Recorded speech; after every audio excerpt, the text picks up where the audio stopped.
প্রায় 15, 16, 18, 20 এরকম ডায়াবেটিস। 5 এর নিচে এখন ডায়াবেটিস। আজকে সকালে আমি 5 এর নিচে পাইছি। আমার নাম মোহাম্মদ নুরুল আমিন। আমি একজন মেরিন ইঞ্জিনিয়ার। আমার অনেক ডায়াবেটিস ছিল। প্রায় 15, 16, 18, 20 এরকম ডায়াবেটিস।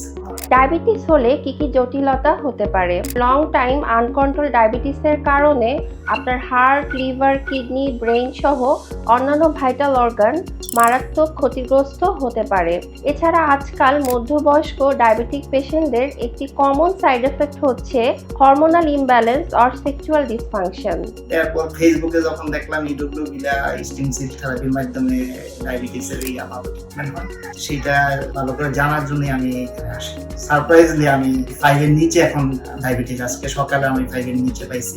ইডব্লিউভিলা মেডিকা যেহেতু একটি জার্মান ফ্র্যাঞ্চাইজি, এখানে রয়েছে অত্যাধুনিক জার্মান প্রযুক্তির বিভিন্ন advance infusion, ozone therapy, organ specific peptides এবং স্টেম সেল, যার মাধ্যমে ডায়াবেটিস নিয়ন্ত্রণে আনা সম্ভব। এই অ্যাডভান্স রিজেনারেটিভ মেডিসিন ট্রিটমেন্টে সেল রিজেনারেশনের মাধ্যমে বডিতে ইনসুলিন প্রোডাকশন হলে বাইরে থেকে আর্টিফিশিয়াল ইনসুলিনের ডোজ কমিয়ে আনা সম্ভব এবং কোনো কোনো ক্ষেত্রে ইনসুলিন বন্ধ করে দেওয়াও পসিবল।